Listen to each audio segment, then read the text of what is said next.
So, what does it take to become the best in the world? Not just once, but over and over again. It's not just talent, it's not just hard work, it's an unbreakable mindset, relentless discipline, and the hunger to push past every limit that you have. Today, we have a guest who embodies exactly that, Kyron Holden. He's a 7-time International Federation Bodybuilding Men's Physique Olympian. Kyron has dominated the bodybuilding world, proving time and time again that greatness, it's not just given, it's earned. His journey is more than just trophies and titles. It's a testament to resilience, mental toughness, and the power of unwavering commitment. So, in this episode, we have conversations about what it takes to perform at an elite level, the sacrifice behind success, and the mindset that separates the champions from the rest. So, whether you're an athlete, an entrepreneur, or someone who's just striving to get to peak performance, this is a conversation you do not want to miss. This isn't just a story, this is a blueprint to winning. Welcome to the Rise Up For You podcast, and let's jump in.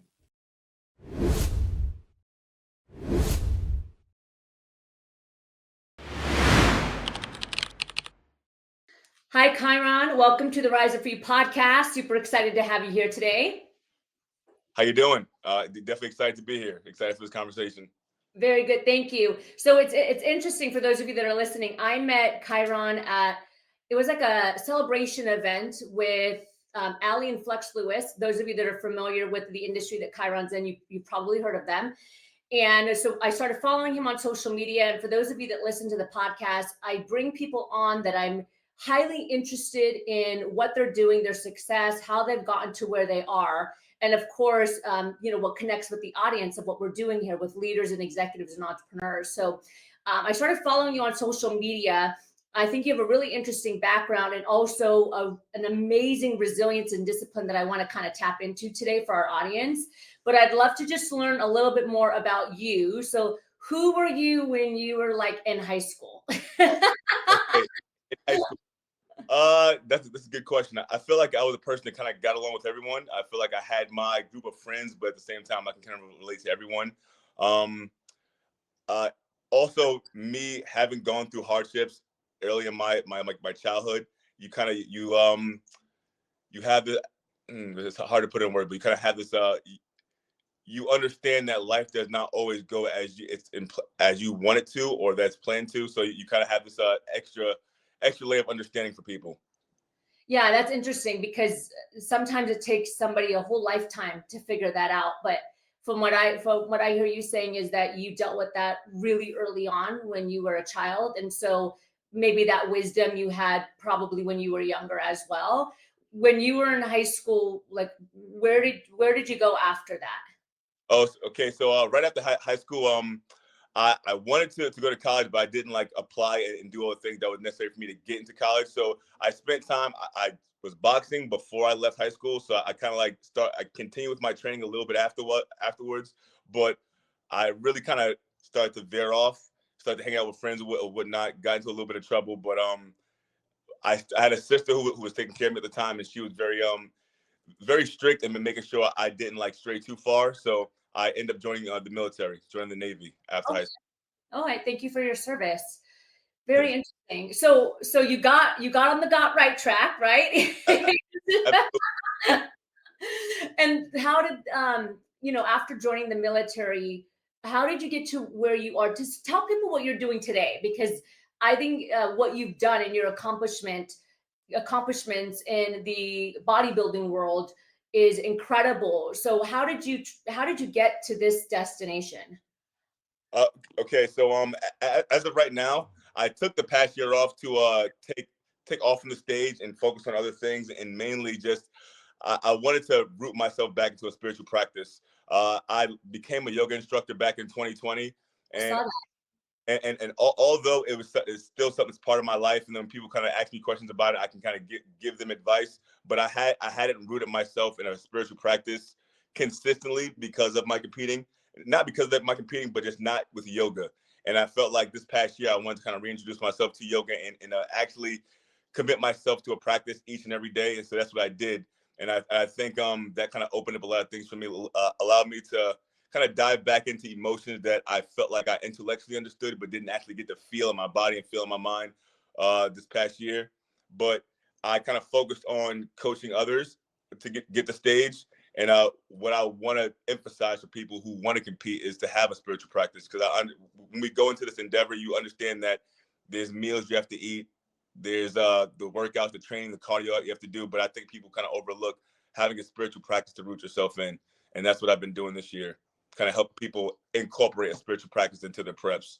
Yeah. So I saw that you were a 7-time Mr. Olympia. Did I get that right? Absolutely, yes.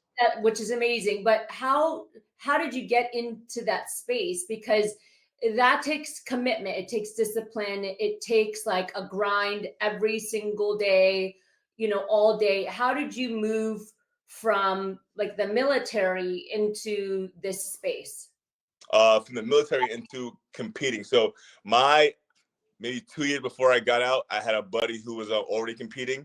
But prior to that, again, I got in a DUI, and getting a DUI into the military is not it's not the best thing to do. So when that happened, I wanted to kind of refocus, and that's pretty much what I did. I just started going to the gym, and I wasn't really familiar with bodybuilding at the time. I just was going to the gym consistently, and then over time, people started to make comments like, "Hey, have you ever heard about men's physique?" And at the time, I didn't, but I looked into it, and I realized that it's something that I could kind of like pour my energy into at the time. So that's what I began doing. So I did my first show while I was still in the military, stationed in San Diego, and I ended up winning that first show. And so after that, like, the fire was pretty much lit. So I continued competing, and I attempted to get my pro card while I was still in the military. And then in 2017, there came a time for me to make a decision to like chase this dream or stay in the military. And I decided to get out the military and then kind of pursue full-time bodybuilding. And that's how I kind of got my feet set into that career path, basically. So I got my pro card in 2017 when I finally got the Navy. Yeah. I mean, it's inspiring to hear because, when I hear a story like yours, and I know we didn't go like super in depth, and I'll allow you to do that if you want. But I think about a lot of kids today that maybe go through challenges and they don't know how to take whatever pain they had and like put it in a place where it can like make an impact and really serve them. And so what I hear a little bit from what you're saying is that there was a part of you that could have gone this way, but you were able to then take that fire, that fuel. Your sister helped you, I'm sure, like some of the discipline in the military, and then kind of re-navigate and repurpose it into something else that now is providing value and service, not only to you, but also from the community. Like when I put on Instagram that I was interviewing you, I mean, I got questions from people that I don't know that, obviously want to understand and see where you're going and where your success is going. So I'm just curious for you, what do you think those qualities are that are needed in order to take that pain? Because there's a lot of people that are listening that have a pain inside of them and they don't know what to do with it. They don't know how to channel it. How did that happen for you? I think the number one thing is self-awareness, to understand that there is some pain there and what that pain is. And the way I look at it, like that pain or that whatever you want to label that extra energy, it is extra energy, and it has to be. And that with that extra energy, if it's left idle, if it's not given any clear direction, it will go in the direction of like your shadows, or the things that you don't really consciously focus on. So I think being aware initially, aware if there's something there that needs to be channeled. And once you're aware of that, you can start trying to find resources that can help you deal with that, and then to channel it, if that makes sense. Yeah. So having that awareness, and then understand that there's an issue that needs to be fixed, and then going about finding the resources to fix it, and then ultimately channeling it into something that can add to you as opposed to take away from you. Yeah. So what I hear you saying is like doing the work. Of Not course, running away from it, but like you have to do the work. You have to face it, which I know can be very challenging for people, but you have to face it. If the only way you're going to overcome it is not by bearing it down, because I'm a firm believer that dis-ease creates disease in the body. It makes you sick. absolutely. Right? So eventually over time, that pain or that negativity is going to manifest into something if you don't build that self-awareness and face it dead on, like you were saying. Absolutely. Yeah. I believe that wholeheartly, but that's the best way to put it, is just doing the work. Yeah, absolutely. So I've always had like this bucket list idea of doing like a physique competition for a female one day. Okay. Like it's just like on my, like, this would be really interesting. But I'm not gonna lie, like when I see what you guys go through and the rigor and the commitment and what you have to do, it's a little bit like, can I do it? Like that's all. Do I have the commitment and the discipline? So I'm curious, and I know that you're obviously on the male side of things, but what does that look like? Like when you're training for show, what is the daily in and out grind look like? Uh, Competing, doing the work, or like competing for a bodybuilding show, it's not a super complex thing to do, especially if you get a coach or whatnot. They'll give you the clear direction. It's just kind of like programming yourself to do the work even when you don't want to do it, because there will be that excitement for when you first embark on this endeavor. That's like, okay, I'm doing this. But then as the time progresses and as like the life challenges start to like offer some pushback to what you're trying to achieve, you have to kind of set your mind to understand that this is something that I wanted. I had my clear reason why I wanted to do this in the beginning, and just keep pushing through that. You know what I'm saying? Like it once the path is laid and you know what you're supposed to be doing, just getting yourself to do it when you don't want to. Yeah. And what does that look like? Like for you, for example, when you're preparing for a show, what does your day look like? Are you working out like half the day? What kind of food are you eating? I'm just curious. So typical prep schedule basically is get up and do my fasted cardio. So I'm lucky enough to have a gym here at my apartment. So I go downstairs, get my cardio in, do my core, come back up. That's when I'll have my breakfast, and then I try to get like 2 or 3 meals in before I go to the gym again. So you get those meals in, then you go to the gym, and then after you go to the gym, you do your posing practice. But over the years, my schedule has changed. Before I had to like balance other things like school and work and whatnot, and I've kind of afforded myself the ability to just bodybuild and deal with my clients and whatnot. But it's not as complex as it seems. You know that you have these core things that you have to do each day, which is cardio, make sure you get your meals in, and you train. So those are 3 things that you have to do, and it is simple, but getting your mind to do those things when you have other life challenges that you have to balance. Yeah. Well, and I can assume that you're also what you're eating though is very like curated, right? Like you're not eating a bunch of like fast food and stuff, or maybe you are, I don't know. There's definitely time for fast food, but for the most part, your diet is very structured. You're eating whole foods for the most part, rice, chicken, steak, things of that nature. Like you make sure you're eating whole foods, and then you can get like a cheat meal in there during the weekends or when your body needs it.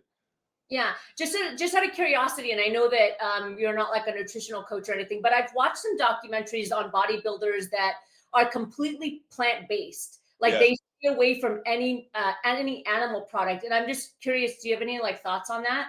I think doing it plant based is very doable. There's a buddy of mine, Nima. I think he was in that documentary actually, but I do think it's doable.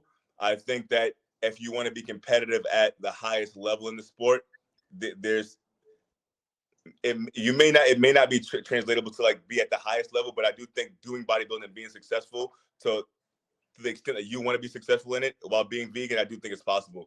And I think as time progresses and they find out, when more science is done on how to like eat certain foods or take certain foods out and still be successful, I think it'll be more doable in the future as well. Yeah, that makes sense. So for you, you were saying, how it's pretty simple. Like the algorithm of what you do on a day-to-day basis to prep for a show is pretty simple. But Yes. how do you get in the mindset? Because most people fall short because of commitment. Like you said, it's like I always say that starting is easy, but it's the staying power that's more difficult. It's like anybody can start anything. Absolutely. To be disciplined and to continuously remind yourself of the why to stay in the game is a lot more challenging. That's why like most businesses fail in the first 3 to 5 years. That's why, unfortunately there's a high divorce rate. Like people start things and then over time they're like, okay, like I'm not committed or I'm not interested anymore or I'm bored or I don't want to do this. And then they leave. So like, what do you need from a mindset perspective to make sure you actually like stay in the game? Stay in the game. I think having a strong why on why you're doing it. Also having a fuel, like the why is why you got started, but as you go through it, you can use certain things that you go through in life to kind of fuel that endeavor, I believe. Yeah. So it's definitely understanding your why, having a strong why, and having an emotional fuel that's going to keep you going as those times present themselves. And again, you have to want it bad enough, I feel like. Yeah, you do. I noticed, and you were talking about it earlier about the yoga practice, which I think is interesting because I don't know if it's common for bodybuilders to also have a yoga practice. Uh, Maybe, is it? I don't think it is. as far as I know, it's not very common, no. Okay, so I was curious to see that because I mean, obviously, we know today that a combination of both is healthy for you. But what kind of did you do the yoga practice because of more of a spiritual thing, which you mentioned earlier, or was there also like a physical side to it as well, of like being more mobile? Because I can imagine that bodybuilding also, it kind of constricts you a little bit too, right, from a physical standpoint. Absolutely, it definitely decreases your mobility. My pursuit this past year, it wasn't so much a physical thing. Although I did want to become more flexible, I think I've already included that into like my bodybuilding to make sure I don't get too stiff. But this past year was more of a spiritual thing, more of an energetic thing. Like as I'm developing and I'm trying to like do more and venture outside of bodybuilding, I understand there are some emotional blockages or mental blockages there, and I want to kind of see this therapy. But for me, I listened to my intuition, and I felt like my intuition was telling me to dive back into a yoga practice. But absolutely, when I first took that yoga course to become a yoga instructor, it exposed to me how much mobility I had lost in pursuing bodybuilding. So I definitely think even if it's not yoga, having some kind of make sure you don't neglect your stretching and your mobility. Well, you are speaking straight to me because I'm not a bodybuilder, but I do work out and I constantly feel stiff. I was telling one of my friends, I feel like the Tin Woman, like my mobility, but it's back to that commitment that I don't know what it is about stretching that I can get to the gym, I could go to Hot Fitness, but for some reason to sit for 10 minutes and stretch, it's not a habit that I've been able to build yet. That I know I have to. It definitely goes to the wayside. You're definitely not the only one. I try to pick a time at night. Say if you're just hanging out at night, if you're maybe watching the show, watching the podcast, something like that's when I'll get on the floor and just do a few stretches because I know that's the time I can get it in. But I do understand how it can go to the wayside if you feel like you're doing everything else. That trying to make time for that stretching because it doesn't seem like it's doing much for you at the time, but it is. Yeah, like I'm embarrassed to do a squat because I can't. I'm like, I think like maybe a centimeter. I get that. Like, you know what? I don't want to hurt myself doing this. So yeah, exactly. Okay, I have some questions from the community. I know you mentioned you're taking a little bit of a break, and your community, I think, sees that. And so I have two questions that I pulled. One of them, and they're kind of the same, but I'll ask you both. One of them is from Vishal, and he wants to know, when is your next pro show? when is my next pro show? So I did take a break last year, but this year I have been back into that routine of eating my meals and training again. So my body's kind of getting back to what it was before. I haven't decided which show I'll do, but I'm just gonna keep on this train right now and then see what my body looks like around May time frame and then go from there. Very cool. And then Kim asked a similar question, but he says, do you plan to qualify for 2025 Olympia this year? Do I plan to? Again, I have not made a clear decision on what I want to do with the competing this year. I just know to kind of get back on track and then see what my body is, see how I feel about the sport, and then go from there. Yeah, no, I love that. I think it's great. Just kind of feel it out, go with the flow. That's awesome. So Kyron, I always do like a power section of the interview that I would love to jump into with you. This has been a great conversation. I'd love to have you back on again, and I'm sure in a year or 2 years you're probably in a space empowering and like making an impact. I could already see that for you, you know, outside of kind of the bodybuilding space. But I'd love to jump into the power section. Just a couple rapid fire questions. Okay. So the first question I have is, if you were to leave the world with one final message, we call it our golden nugget here for you. What would your golden nugget be to people?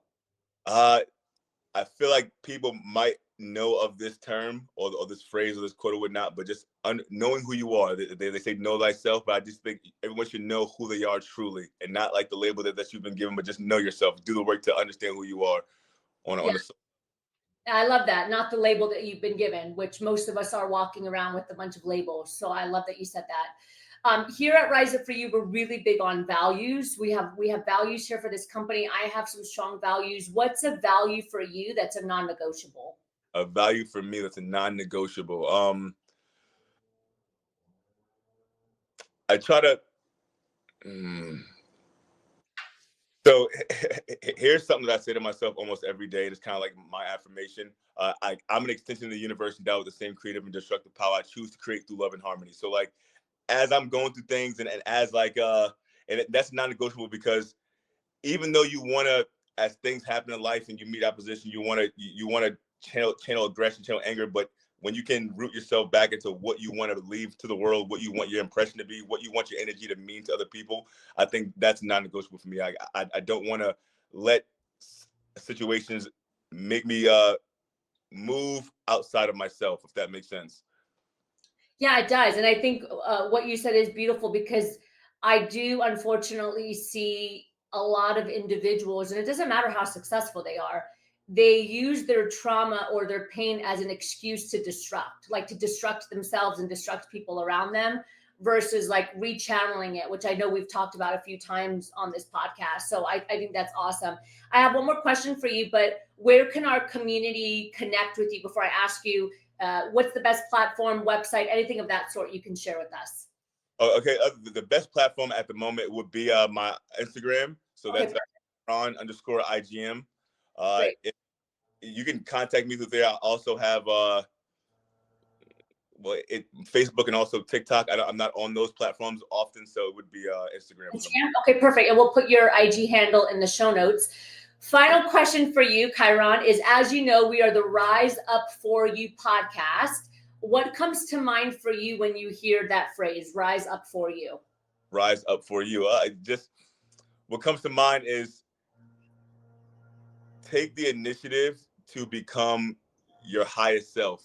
I feel like so. Do not let your potential sit there. Like do the work to live up to your higher self, and that's what it sounds like to me when I hear it.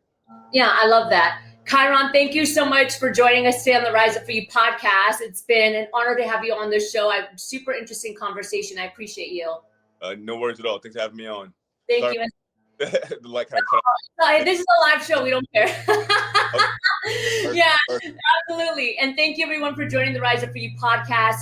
Every week we're bringing you new episodes with thought leaders, experts, entrepreneurs, amazing people from around the world to help elevate your potential, you and your team's potential so that you can be your highest self.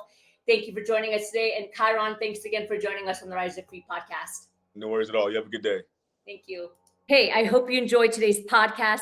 Before you leave, don't forget to subscribe to our podcast and YouTube channel and check us out on social media. We are everywhere from LinkedIn to Instagram to Facebook at our simple handle at Rise Up For You. On every single platform, it's exactly the same. And we're providing new content on every single platform. So there's something different everywhere.